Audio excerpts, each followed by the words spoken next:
A broken dreamer is your mind. All the scars, let's leave them behind. We light the world up now, let us fire in your eyes. Through the darkness into the night. A broken dreamer is your mind. All the scars, let's leave them behind. We light the world up now, let us fire in your eyes. Through the darkness into the night.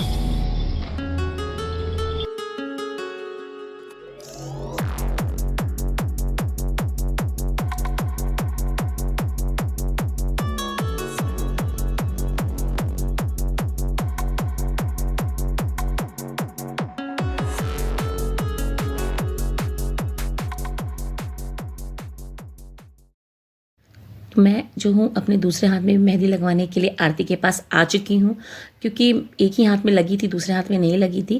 तो आरती ने फटाफट मेरे हाथों में मेहंदी लगाई। देखिए बहुत ही सुंदर मेहंदी लगी है। सच में उसके अंदर बहुत ही हुनर है, काफ़ी गुणी है वो। और ये देखिए कितनी प्यारी लग रही है। और इसके बाद मैं घर पे आई हूँ। घर पे आने के बाद मैंने इसमें डाल दिया है भिगोने के लिए, दाल डाल दिया है, क्योंकि हमारे यहाँ फरे बनते हैं चावल के आटे के, जो कि मैं आपके साथ शेयर करूँगी। तो इन दालों को मैंने भिगो दिया। इसमें चने की दाल, मूंग की दाल और उड़द की दाल है। इनको मैंने 2.5 से 3 घंटे के लिए, 4 घंटे के लिए भिगोने के लिए रख दिया है। जब फूल जाएंगे तो बहुत ही अच्छे से पीस करके फरा बनेंगे। और मॉर्निंग में उठते सबसे पहले मैंने की है भगवान की पूजा। मंदिर में पूजा होती है, घर के मंदिर में होती है और बाहर मंदिर भी है, वहाँ भी जाके पूजा कर, क्योंकि आज का दिन कुछ खास है, करवा चौथ है, तो सारा दिन निर्जला व्रत रखना है। तो उसके लिए माथे संकल्प भी लेना है कि मेरी पूजा अच्छी तरीके से हो जाए। तो इस तरह के होने से ये होता है कि एक संकल्प भी बन जाता है और मन में ऊर्जा भी बनी रहती है, और इस तरह से पूजा मेरी कंप्लीट होती है। हेलो, नमस्ते and welcome back my channel all in one Richa के संग। तो मॉर्निंग की पूजा जो है मेरी हो चुकी है, और अभी क्या है, शाम की पूजा की तैयारी करनी है। मैंने सब कुछ कर लिया है, केवल अपने खाने की जो भी चीज़ें हैं, जो भी प्रिपरेशन करना है, जो भोग भी लगेगा, वो सारी चीज़ें मुझे बनानी है। और जो मैं 3 बजे से बनाना शुरू करूँगी, और वो आराम से मेरा 5 साढ़े 5 बजे तक बन जाएगा, जिससे कि मैं आराम से तैयार हो सकूँ। और मैंने जो है अपने जैसे फ़रे बनते हैं, तो फ़रे के लिए क्या होती है, मैंने दाल भिगो दी है, उसको करीब अभी 2.5-3 घंटे ऐसे सोक करने के लिए रख दिया है, वॉश करके। और उसके बाद उसको पीसेंगे। उसमें क्या क्या होता है, उसमें चने की दाल होती है, थोड़ी मैंने उसमें मूंग भी डाली है, और उड़द की दाल डाल करके बनाते हैं। बाकी उसमें अभी क्या है कि जैसे पूजा के लिए जो बनाएंगे, उसमें लहसुन मिर्च और सिर्फ जीरा डालेंगे। बाकी फैमिली के लिए जो बनाएंगे, उसमें हम लहसुन भी डाल देते हैं, और क्या बोलते हैं, हींग भी डालते हैं। तो इस तरीके से उसका फ्लेवर अलग हो जाता है। तो जो पूजा में बनेगा वो अलग बनेगा, और जो सबके लिए बनेगा वो अलग बनेगा। तो कैसे बनाऊंगी, मैं पूरी वीडियो दिखाती हूँ कि मैं किस तरह से बनाती हूँ। हर बार मैं वीडियो डालती थी पर प्रॉपर नहीं दिखता था, अभी इस बार मैं बताऊँगी किस तरीके से बनता है। तो वीडियो को बहुत ही अच्छे से देखिएगा, और बहुत ही टेस्टी, आप स्नैक्स की तरह भी इसको यूज़ कर सकते हो। यहाँ तो बहुत ही ज़्यादा पसंद करते हैं लोग, आप उसको खा सकते हैं। और ख़ास तौर से वो हेल्दी भी है, क्योंकि चावल के आटे में जैसे स्टीम दे करके पकाया जाता है, उसको बहुत ही टेस्टी लगता है। तो चलिए बनाते हैं उसको, और साथ में तैयार भी होते हैं, क्योंकि तैयार होना भी ज़रूरी है साथ के साथ, क्योंकि आज करवा चौथ है। तो स्पेशल करवा चौथ के लिए तो पूरी तरीके से श्रृंगार करना ही पड़ेगा, और 16 श्रृंगार किए जाते हैं। तो सुबह का काम जो है निपटा लिया है, और अभी क्या है, अपनी शाम की प्रिपरेशन मैंने चालू कर दी है, जिसमें मैं गोबर से ऊपर टेरेस पे अपने लीपती हूँ उसको, मतलब एक थोड़ा सा साफ़ सुथरा करके उसके ऊपर अल्पना बनाऊंगी, और उसी के ऊपर मैं पूजा करती हूँ। तो वो भी मैं दिखाती हूँ कि मैं किस तरह से करती हूँ। तो चलिए, तो ये है मेरी थाली करवा चौथ की, जो कि मैंने बनाया था, DIY रेडी किया था। किस तरीके से मैंने थाली को अपने प्रिपेयर किया था, ये भी मैंने आपको YouTube पे दे दिया है, आप देख सकते हैं। इसका लिंक मैं डाल दूंगी। आप कोई भी पूजा की थाली किस तरीके से रेडी कर सकते हैं घर में ही, बहुत ही कम बजट में, क्योंकि बाहर यही थालियाँ आप लेने जाएंगे तो बहुत ही महंगी मिलती है। मगर आप घर में इस तरह से पेंट करके इसको अच्छे से लेशेस लगा के डेकोरेट कर देंगे, तो ये देखने में भी सुंदर लगती है, और अपने हाथ की बनी होती है, इसलिए और भी ज़्यादा सुंदर लगती है। तो इस तरीके से ये मेरी थाली जो है, मैंने इसको रेडी कर दिया। अब मैं किचन में आ गई हूँ, और अब बनाऊंगी मैं फरे। फरे के लिए मैंने दाल पहले से ही सोक करने के लिए रख दी थी, उसको अच्छे से वॉश करके मैंने छान लिया है, और अब मैं इसको पीसूंगी। पीसना है, फिर इसके बाद ही यही पेस्ट जो है मेरे फरे में भरा जाएगा। कहीं कहीं इसको पीठा भी बोलते हैं, कहीं फरा बोलते हैं। तो इस तरीके से ये जो दाल है मिक्सी में मैं पीस ले रही हूँ। बहुत लोग इसको सिल पे भी पीसते हैं, पर मैं क्या है, बहुत ही ज़्यादा पेस्ट नहीं बनाऊंगी इसका। थोड़ा अगर दरबरा भी रह जाता है, मतलब थोड़ा इसमें दालें आ जाती हैं, रह जाती हैं, तो कोई दिक्कत नहीं है। वैसे भी ये अच्छी बनती है, अच्छी लगती है, क्योंकि ये भाप में अच्छी तरीके से पक जाती है। तो ये देखिए, इस तरह से जितने भी पेस्ट थे, जितने भी धोई थी, मैंने अच्छे से पीस लिया है। और इसमें क्या है कि मैं इसको व्रत के लिए यूज़ करती हूँ, तो इसमें क्या है, मैं लहसुन नहीं डालती हूँ। जो अपने लिए बनाती हूँ और जो सबके लिए बनाती हूँ उसमें मैं अदरक, लहसुन और मिर्ची डाल देती हूँ। तो इस तरीके से ये पेस्ट मेरा एक तैयार हो जाएगा और एक ये तैयार हो जाएगा। तो सारी चीज़ों को मैं इसी में ही डाल दे रही हूँ। मैंने इसमें मिर्ची, अदरक और जीरा डाला है, जो कि फलाहारी के मतलब फलाहारी क्या, व्रत में हम रहते हैं तो हम इसको ही खाते हैं, तो ये खा लेते हैं इसको इस तरह से बना करके। तो अभी क्या है, एक बार ये पेस्ट मैं रेडी कर चुकी हूँ। अब इसमें क्या करूँगी, सारी चीज़ें मिक्स कर दूँगी। तो ये वही मसाला इम्पॉर्टेंट होता है। और ये है मेरी गोभी की सब्ज़ी जो मैं बनाऊंगी, क्योंकि आज के दिन से ही गोभी मैं चालू करती हूँ और इसकी सब्ज़ी बहुत टेस्टी बनती है गोभी की। और साथ में मैंने पीस लिया है ये इसका मसाला गोभी का, कि किस तरह से मैं इसकी मसालेदार सब्ज़ी बनाऊंगी। तो वो भी मैंने इसकी ग्रेवी के लिए तैयार कर लिया है। तो ये इधर पे गोभी भी भून ले रही हूँ। तो सारी चीज़ें एक साथ कर ले रहे हैं। इससे क्या होगा कि हमारे पास समय बच जाएगा और मैं अच्छे से तैयार भी हो जाऊँगी। तो गोभी को भूनना बहुत ज़रूरी है, क्योंकि बिना गोभी को अगर मैं इस तरह से डाल दूँगी तो कच्चा कच्चापन रहता है, तो मुझे अच्छा नहीं लगता। तो मैं गोभी को भूनती हूँ। और दूसरी तरफ मैंने ये अपना पेस्ट रेडी कर लिया है, जिसमें सारी चीज़ें अब मिलानी है। तो मैंने कहा ना कि थोड़ी थोड़ी चीज़ें मैंने बना रखी हैं पहले से ही, और थोड़ी क्या है बाद में प्रिपेयर कर रही हूँ। तो इस तरीके से अब इसके अंदर मैं डाल रही हूँ। बहुत ध्यान से देखिएगा कि मैं क्या क्या चीज़ें इसमें डालती हूँ। इसमें मैंने डाला है नमक। नमक अपने टेस्ट के अकॉर्डिंग आप घटा बढ़ा सकते हैं। तो इसमें मैंने डाल दिया है नमक। नमक ये रेगुलर जो रूटीन वाला नमक है वो है, अगर सेंधा नमक यूज़ कर रहे हैं तो वो भी आप डाल सकते हैं। अब इसमें मैंने थोड़ा सा डाला है गरम मसाला। तो गरम मसाला के बाद मैंने जीरा पाउडर डाला है। जीरा पाउडर कच्चा जीरा पाउडर है, ये भुना हुआ नहीं है। तो इस तरीके से डालने के बाद अब मैं इसमें थोड़ा सा हींग डाल रही हूँ। हींग से भी फ्लेवर बहुत टेस्टी होता है और सुपाच्य भी होता है, क्योंकि इसमें उड़द की दाल पड़ी हुई है। तो थोड़ा थोड़ा कभी कभी किसी किसी को डाइजेस्ट नहीं होती है, तो इस तरह से इसको डाल देने से हींग को, तो इससे क्या है कि डाइजेसिव भी हो जाती है। तो ये देखिए, और फ्लेवर भी बहुत ही अच्छा लगता है हींग का जगह आप दाल के अंदर डालते हैं तो। और फिर इसके ऊपर मैं थोड़ा सा कोरिएंडर लीव्स डाल दे रही हूँ, कटी हुई है, इससे टेस्ट और बढ़िया लगेगा। तो इन सारी चीज़ों को डालने के बाद अच्छे से प्रॉपर मिक्स करना है। आप चाहें तो हाथों से भी फेंट सकते हैं, क्योंकि सारी चीज़ें मिक्स करनी ज़रूरी है। नमक अगर प्रॉपर नहीं मिलेगा तो खाने में टेस्ट में अच्छा नहीं आएगा। तो इसलिए अच्छे से मिक्स करना है, जैसा भी आप चाहें। और ये देखिए, इस तरह से फेंट करके इसको मैंने करीब 5 मिनट के लिए ऐसे ही छोड़ दिया है। और दूसरी तरफ मैंने क्या किया है, एक भगोने में पानी बॉयल करने के लिए रख दिया है। जब पानी ये खौलने लगेगा, मतलब बॉयल मतलब बॉइलिंग होगा, टेम्परेचर इसका बहुत ज़्यादा हो जाएगा, तो उसके बाद क्या करना है, इसके अंदर मुझे चावल का आटा डालना है। तो उसके पहले मैं थोड़ा सा इसमें ऑयल भी डाल रही हूँ।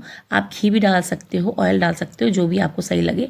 तो इस तरीके से मैंने इसमें ऑयल डाल दिया है। करीब 2 टेबल स्पून मैंने ऑयल डाला है, क्योंकि पानी ज़्यादा है तो इसलिए इसमें ऑयल डाल दिया है। अब मैं इसमें डालूँगी जो मैं नए चावल मंगाई है, पिसे हुआ चावल मैंने मंगाया है, उसको मैं इसमें डालूँगी। तो करीब 3.5 कटोरी चावल का आटा मैं यूज़ कर रही हूँ, क्योंकि मुझे थोड़ा सा ज़्यादा बनाना था।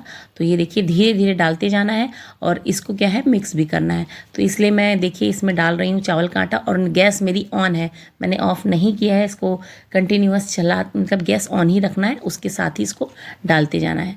तो आटे को डालते रहिए और एक तरफ से हिलाते भी रहिए।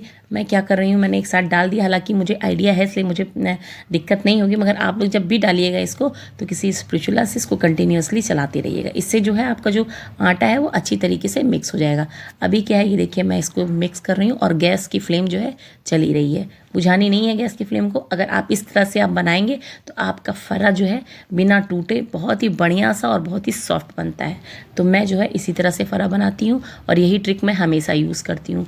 और इसको क्या करना है, जब अच्छे से ये मिक्स हो जाए तो सारी चीज़ों को इसमें डालना है। मतलब आपको अगर नमक डालना है तो नमक डाल करके भी आप इसको बना सकते हैं, पर मैं नमक नहीं डालूँगी इसमें, मैं सादा ही बनाऊँगी, क्योंकि इससे मुझे चाँद भी बनाना है। तो चाँद बनाने के लिए मैं आटे में नमक नहीं डाल रही हूँ। इसी तरीके से प्लेन जो है इसका जो है डो प्रिपेयर करूँगी और इसी से चाँद बनाऊँगी। तो इसके लिए बहुत ही अच्छे से इसको मिक्स करना होगा, थोड़ा सा स्पैचुला को दबा दबा के मिक्स करना है, तभी ये अच्छे से मिक्स होगा। क्योंकि गर्म बहुत ज़्यादा है और थोड़ा सा अगर ये ठंडा हो जाए फिर इसको सानना आसान हो जाता है। हल्का सा हाथ में आप पानी लगा लीजिए और इसके बाद इस तरह से बड़े से किसी बर्तन में इस तरह से इसका डो जो है रेडी हो जाता है। हाथों में अगर ऑयल लगा लीजिए तो ये है चिपकेगा नहीं, अगर पानी लगा के भी करेंगे तब भी ये चिपकेगा नहीं, जैसा आपको सूटेबल लगे। तो मैं इसी तरीके से इसको देखिए डो बना ले रही हूँ। अभी मैं चाँद के लिए स्पेशल बना रही हूँ, कि चाँद मेरे लिए बहुत ज़रूरी है। और साथ में मैं बनाती हूँ चार गोलियाँ बनाती हूँ, जिनको मैं पूजा करने के बाद ही उसी से पारण करती हूँ, मतलब उसी से व्रत अपना खोलती हूँ। तो वो भी मैं इसी से ही रेडी करूँगी।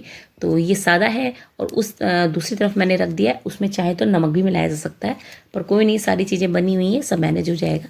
मगर अगर आप चाहते हैं तो तो आप इसमें नमक डाल सकते हैं, उससे थोड़ा सा आपको टेस्ट और अच्छा लगेगा।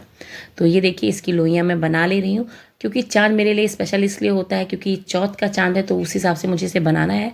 तो मैं हाथ में लोई लेकर के एक छोटा सा जैसे राउंड सर्कल होता है उस तरह से मैं इसको बेल लूँगी चकले पे रख करके, और इससे क्या होगा, चाँद मेरा रेडी हो जाएगा। एक चीज़ का ध्यान रखना है कि आप किसी भी चीज़ पे अगर चावल के आटे को बना रहे हैं तो हल्का सा आप ग्रीस कर लें, तो इससे क्या होगा, वो चिपकेगा नहीं, क्योंकि चावल का आटा थोड़ा चिपकता ज़्यादा है।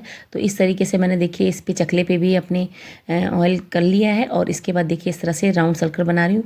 आटे को जब हम बॉयल करके पानी में डालते हैं तो देखिए कितना स्मूथ जो है हमारा डो प्रिपेयर होता है, और कितने अच्छे से देखिए सर्कल रेडी हो गया। वरना अगर आप कच्चे आटे को इस तरह से बनाइए तो वो इस तरह से बनता ही नहीं है। और फिर मैंने किसी ग्लास की हेल्प से देखिए ऐसे सर्कल काट लिया है, क्योंकि चाँद बनाना है तो चाँद बिल्कुल गोल होता है, तो इस तरीके से बनाना है। पर ये चौथ का चाँद है इसलिए इसको थोड़ा सा कट करके मैं बनाऊंगी, और ये देखिए इस तरह से ग्लास से मैंने थोड़ा सा कट कर लिया है। अब ये जो है चाँद बना है, अब ये चौथ का चाँद है, तो हम इसकी पूजा ऐसे ही करेंगे। और ये देखिए कितना सुंदर बन के रेडी हुआ है। पर बहुत लोग को मैं देखती हूँ कि पूरा चाँद बना देते हैं, शायद उनको पता नहीं है, पर जो चौथ का चाँद बनता है इसी तरह से थोड़ा सा कटा हुआ बनता है। और आप देखिए जब ये निकलता भी है तो इसी तरीके से निकलता है। तो थोड़ा सा चीज़ों को अगर ध्यान दिया जाए तो चीज़ें अच्छी बनती हैं। अब मैं बना रही हूँ अपने लिए, जो मैं पारण करती हूँ जिसको खा करके, वो मैं बना रही हूँ। ये छोटी छोटी मैंने 2 रोटियाँ बना ली हैं, और इस तरीके से इसके ऊपर मैं 4 गोलियाँ रखूँगी। चौथ का बहुत बड़ा महत्व होता है कि हर चीज़ इसमें 4-4 ही ली जाती है, चाहे वो इस तरह से चाँद बनाया जाता है तो उसमें, और इसमें जो गोलियां मैं डाली वो भी 4 ही ली जाती है, सीके भी 4 लिए जाते हैं, दीपक भी 4 ही जलाए जाते हैं। तो ये सारी चीज़ें होती हैं जो मुझे मेरे ससुराल में ही पता चल गई थी इस तरह से की जाती, तो उसी तरीके से मैं इसको फॉलो करती हूँ। और ये देखिए इसको भी थोड़ा सा भाप में पका लेना है।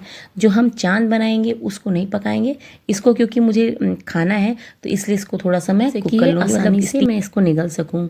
तो ये देखिए इस तरह से बहुत ही सावधानी से बनाना है इसको, और इसको कवर भी करना है, क्योंकि जब हम इसको डालेंगे किसी चीज़ में तो ये निकल ना जाए। तो ऊपर से इस तरह से दोनों रोटियों से कवर करते हैं और हल्के हल्के हाथों से इसको प्रेस कर देते हैं। इससे क्या होती है, हमारी जो गोलियां रहती हैं इसमें सेफ रहती हैं। तो ये देखिए इस तरह से मैं इसको बंद करके, और अभी क्या करूँगी, इसको भाप में दे दूँगी। बहुत ही छोटी सी है, बस करने में थोड़ा सा ध्यान रखना पड़ता है। और ये देखिए मेरा चाँद रेडी हो गया है, और मेरी जो है गोलियां भी रेडी हो गई हैं। अभी आती है फरे को बनाने की बारी। फरा बनाते हैं हम, बहुत ही आसान तरीका आपको बता रहे हैं। इस तरह से रोटियों को बड़ा बड़ा बेल लीजिए, और नहीं तो आप इस तरह से अपने स्लैब पे भी, जो आपका ये काउंटर टॉप है, इस पे भी बना सकते हैं। बड़ी बड़ी ऐसे रोटियां बनानी है, और फिर किसी भी ग्लास से या कोई भी कटर आपके पास है तो ये क्या आप इसको काट लीजिए। तो मैं इसको क्या कर रही हूँ, काट रही हूँ। तो मैं देखिए छोटे ग्लास को ले रही हूँ, अभी बहुत बड़ा ग्लास था, तो इस तरीके से इसको काट लेना है। और काटने के बाद इसके जो है एक हिस्सा निकल आता है, ये देखिए बहुत ही सुंदर लोइयाँ तैयार हो जाती हैं। और इसमें क्या करना है, जो मटेरियल हमने बनाया था स्टफिंग वाला, उसको इसके अंदर ऐड करना है। एक बार तो इसको भरने के लिए आप किसी स्पून की हेल्प ले सकते हैं, नहीं तो जैसे आपको कंफर्ट लगे उस हिसाब से इसको भर सकते हैं। तो अच्छे से मसाले को इसके अंदर डाल देना है, और हल्का सा प्रेस करते हुए पूरियों को इस तरह से रखना है। बहुत ही सुंदर लगता है, खाने में भी बहुत ही टेस्टी होता है ये। तो इस तरह से मैंने जो है अपने जो फरे थे रेडी कर लिए। अब इसको डालना है स्टीमर में। तो इसके लिए आप किसी भी बर्तन में पानी डाल लीजिए, और पानी जब खौलने लगे तो उसके ऊपर कोई छन्नी रख करके ग्रीस करके, और इसके ऊपर इस तरह से फरे लगाते हैं। तो मैं इसी तरीके से बनाती हूँ। आप चाहें तो आपके पास अगर इडली वाला बर्तन है तो आप उसमें भी रख करके इसको बना सकते हैं। तो ये देखिए फरे भी मेरे रेडी हो जाएंगे, और इससे फरे बहुत ही सॉफ्ट बनते हैं। कहीं देखिए कहीं भी चिटक नहीं है, कहीं भी टूटा नहीं है, बहुत ही अच्छा फरा रेडी होता है। तो इस तरीके से आप फरे की रेसिपी देख लीजिए और बनाइएगा ज़रूर। निपटा लिया है, अब मैं आई हूँ तैयार होने के लिए, और मैं आ गई हूँ इसे पहनने। हाँ मूड करा दो। कैसी लग रही है बताइए। बहुत अच्छी लग रही है। मैंने सब पहना मीशो वाला, अपना करवाओ वाला। ये भी आ चुके हैं और मैं तैयार हो चुकी हूँ, और बिल्कुल पूजा करने का टाइम हो चुका है। सुनने में आया है चाँद आज जल्दी निकल आएगा, तो उस हिसाब से तैयारी मैंने कर ली है, और मैं जा रही हूँ टेरिस पे। वहाँ पे सारी चीज़ें पहले ही पहुँचा दी हूँ। पूजा की तैयारी करने के बाद ही मैं ये सब तैयार होने आई थी। तो सारा सामग्री मेरी पूजा की यहीं रखी हुई है। तो सबसे पहले क्या होता है, मैंने कहा ना मेरे सिंघौरे में ही गौरी और गणेश रखे होते हैं, जो करवा चौथ के होते हैं स्पेशली, मैं उनको इसी में रखती हूँ। और निकाल करके मैंने उनकी पूजा की, फूल माला चढ़ाया। ये साथ में थे, साथ में पूजा साथ में मिलके ही की दोनों।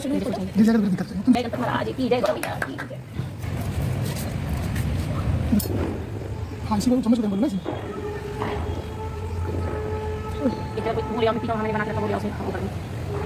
ये बोलो तो मुझे ना मम्मी दिया। बात करने चल बैठे हैं और बात करना फिर चंद्रमा को देखकर उसे देखकर निकालते हैं क्योंकि चंद्रमा की तरह वो कैसी बात होगी। और बात दूर पीपल के पेड़ पर दीपक जलाकर चलने की ओर मिला देता है। दूर से देखने पर वहाँ ऐसा प्रतीत होता है जैसे सूर्य का चांद हो रहा हो। इसके बाद भाई अपनी बहन को बताता है समझ है तुम उसे अर्घ देकर देने के बाद भोजन कर सकती हो। बहन खुशी हमारी सीढ़ी पर चढ़कर चांद को देखती है, उसे अर्घ देकर खाने बैठ जाती है। तो पहले मुंह में डालती है तो उसे छींक आती है, दूसरा डालती है तो बाल निकल आता है, दूसरी तीसरा मुंह डालती है तो उसके पति में पोस्टमार्टम से मिलता है और बता जाती है। उसकी भाभी सच्चाई से अवगत कराती है कि उसकी भाभी सत्य से उसके ऊपर जाकर रहेगी। तो पूरे एक साल अपने पति के सौ के पास बैठी रहती है, उसकी देखभाल करती है, उसके ऊपर उगने वाली सुई घास को एकत्र करती रहती है। ये साल बाद करवा चौथ बताता है, उस दिन सभी भाभियां करवा चौथ बताती है। तो भाभियां उससे आशीर्वाद लेने आती है, भाभी से यम सुई ले लो, ये सुई दे दो, मुझे भी अपनी ऐसी सुहाग बना दो। इस तरीके से इन्होंने मुझे कथा सुनाई और मैंने कथा को बहुत मन से सुना। और उसके बाद फिर आती है अग्यार की बारी। तो अग्यार के लिए मैंने पहले से ही कंडी की व्यवस्था कर ली थी, या फिर आम की लकड़ी मिल जाती है तो मैं उस पर भी अग्यार कर लेती हूँ। और इस तरह से अग्यार करने के बाद फिर अर्घ देने की बात ये आती है। तो अग्यार करना मेरे लिए इसलिए ज़रूरी होता है कि जैसे भोग जैसे माता को लग जाता है, करवा माता को और गणेश जी को, तो इस तरह से मैं अग्यार दे देती हूँ। और देखिए चंद्रमा आ गया था तो फिर हमने पूरा परिक्रमा भी की। हमारे यहाँ परिक्रमा का क्या सिस्टम है कि हम लट ले करके परिक्रमा करते हैं, पर मैंने इस बार लट नहीं निकाली थी तो मेरे हस्बैंड ने मेरी लट निकाल दी, क्योंकि मैंने इस बार जूड़ा बनाया था तो पूरे बालों को चिपका के जैसे आजकल ट्रेंडिंग में है उस तरह से बनाया था। पर इन्होंने मुझसे कहा नहीं, ट्रेंडिंग अपनी जगह है, पूजा अपनी जगह है। तो इस तरीके से मैंने अपनी जो है पूरी तरीके से फेरी ली, चंद्रमा की 4 फेरी ली जाती है। और उसके बाद ये जल छोड़ते हैं तो नट्स पकड़ करके और एक लट ले करके ही इस तरह से अर्घ दिया जाता है। और थोड़ा सा टिपिकल हो जाता है क्योंकि सारी चीज़ें हाथ में लेनी होती है, फिर भी कर लिया जाता है। और इसके बाद आती है चंद्रमा को अर्घ देने की बारी। तो अर्घ देने के लिए इसी करवे से मैं अर्घ देती हूँ और ये जो टोटी है इसी से मैं जो है जल डालती हूँ। और इसके अंदर मैंने कच्चा दूध डाला हुआ है। और चंद्रमा जी के लिए थोड़ा सा ऐसे ही एक है गाना भी गा लिया जाता है, काफ़ी कुछ अच्छा लगता है। तो इस तरह से चंद्रमा को अर्घ दे रही हूँ। धार जो होती है इसकी नहीं टूटती और इसको लगातार जल तब तक देना है जब तक करवे में जल रहता है। तो इस तरीके से मैं फ्लोर पे नहीं देती हूँ क्योंकि उसका छींटा पैरों पे आता है तो मुझे अच्छा नहीं लगता। तो मैंने अपने गमले में ही डाल करके इस तरीके से चंद्रमा को अर्घ दिया और उसके बाद चंद्रमा को देखा और फिर अपने चाँद को देखा। तो इस तरीके से हमारा जो है करवा चौथ की जो है पूजा जो हुई अच्छा लगता है। ये सारी चीज़ें होती हैं तो बस थोड़ा सा शक्ति बनी रहे शरीर में तो सब चीज़ करने में अच्छा लगता है। पर कहते हैं ना, जब आप पानी वानी नहीं पीते हैं, जिसको चाय पीने की आदत है, तो थोड़ा सा मीटर डाउन सा होने लगता है। पता नहीं आप लोग के साथ होता है कि नहीं, पर मेरे साथ होता है। तो इस तरीके से मैंने अपने चाँद को देख लिया और उन्होंने भी मुझे अपना कैमरा लगा के देख लिया। तो थोड़ी देर ये सब करने के बाद और फिर थोड़ा सा फ़ोटो वोटो खींच लिया सभी ने और इस तरीके से हमारी जो है करवा चौथ की पूजा हो गई। अभी बारी आती है जो मैंने आपको बताया था कि पूजा करने के बाद जो मैं अपना व्रत खोलती हूँ। तो व्रत खोलने के लिए जैसे कि ये अपना मतलब पानी तो पिलाते ही हैं, जूस पानी जो भी होता है पिलाते हैं। और मैं क्या करती हूँ, ये देखिए एक गोलियाँ होती हैं उसको दी जाती हैं, उससे मैं अपना व्रत खोलती हूँ। सब कुछ इतनी जल्दी हो जाता है। चाँद बहुत जल्दी निकल आया, आज बहुत जल्दी चाँद निकल आया भैया। तो फ्रेंड्स, आपको मेरा आज का व्लॉग कैसा लगा? अगर पसंद आया हो तो लाइक ज़रूर करिएगा और चैनल पर पहली बार है तो चैनल को सब्सक्राइब कर लीजिए। तो आज का दिन तो मेरा बहुत ही अच्छा गया, आप लोग का दिन भी अच्छा गया होगा। आप सभी को करवा चौथ की बहुत बहुत ढेर सारी शुभकामनाएं।